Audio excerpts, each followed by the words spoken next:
السلام عليكم، كي دايرين؟ لاباس عليكم؟ نتمنى تكونوا بخير وعلى خير. مرحبا بكم معايا في قناه مطبخ مروه اللي هي القناه ديالكم. مرحبا بالناس القدام ومرحبا بالناس الجداد. واليوم يا صحباتي بنحضر معكم واحد الطبق اللي رائع بالكبيده ديال الدجاج والخضره اللي كتجي رائعه. يلا على بركه الله ندوزو للطريقه والمقادير. بسم الله على بركه الله. عندي واحد المقيله اللي درت واحد الكميه ديال الكبده، اما ديال الدجاج ولا ديال البلادان، وكندير عليها واحد شويه ديال الزيت البلديه، واحد شويه الملح،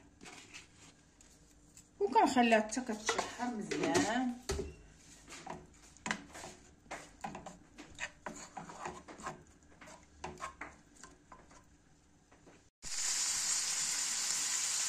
كندير واحد نص معلقه ديال البزار،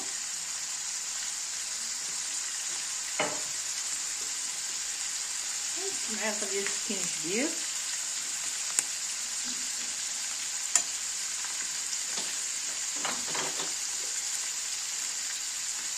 واحد نص معلقه ديال الخرقوم،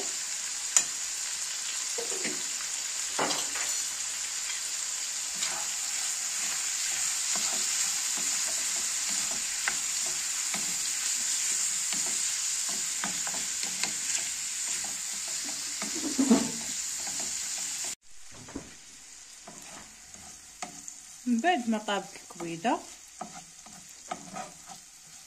كنخليها على جنب.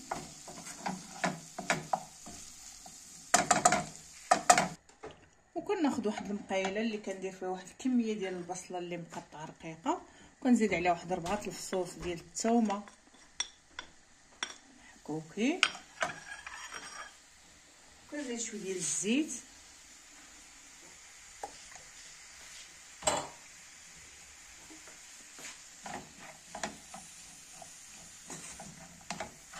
من بعد كنزيد واحد جوج فلفلات مقطعين خضرين، وجوج فلفلات اولا فلفله كبيره حمراء مقطعه،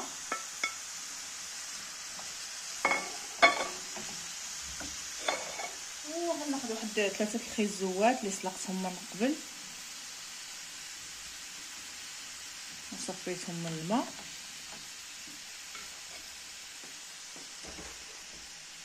كنزيد عليهم شويه ديال البزار، ديال الخرقوم، ديال السكينجبير،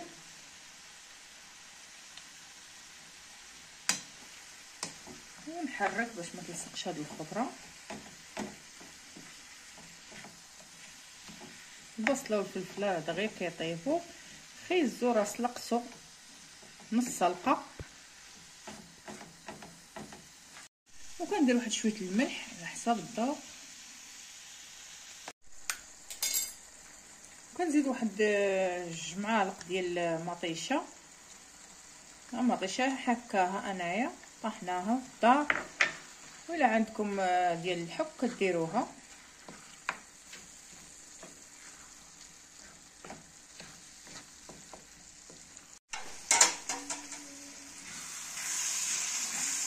من بعد ما طابت ليا الخضيره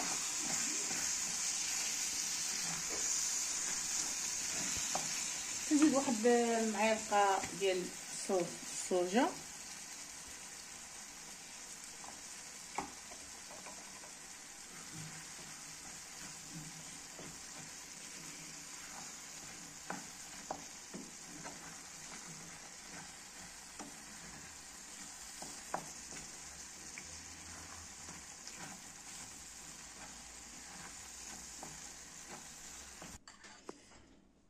من بعد كنزيد الكبيده اللي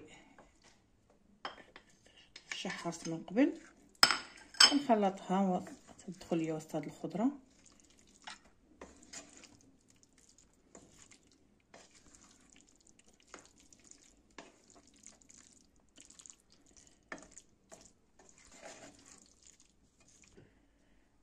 عندي قياس نص كيلو ديال الرز كلاصي اللي سلقته في شويه الماء والملحه وشويه ديال الزعفران، وكنزيد عليه هاد الكميه ديال الخضره مع ديك الكبيده،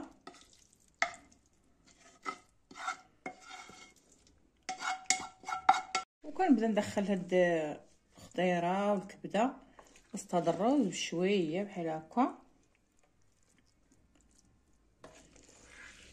صراحه كتجي واحد الوجبه اللي زوينه وسهله واقتصاديه، وتا اللي ما عندوش هاد الكبده ديال الدجاج، هي صراحه راه كتجيب الكبده كتجي رائعه.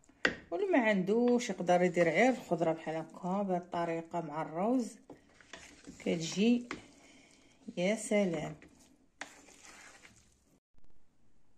وهذه هي طريقه التقديم ديالي ديال الطبق اللي كيجي رائع، ونتمنى من المتابعين ديالي يجربوه. صراحه اي وحده من المتابعين اللي كتجرب هادشي اللي كنحط كيعجبها، واقتصادي، وكنجيب لكم الصراحه غير الحاجه اللي كتصدق والحاجه اللي كتجي سهله، ونتمنى تجربوه. وإلا عجبكم ما تنساونيش من لايك والضغط على الجرس وكومونتير يكون زوين بحالكم. شكرا والى اللقاء في فيديو قادم ان شاء الله.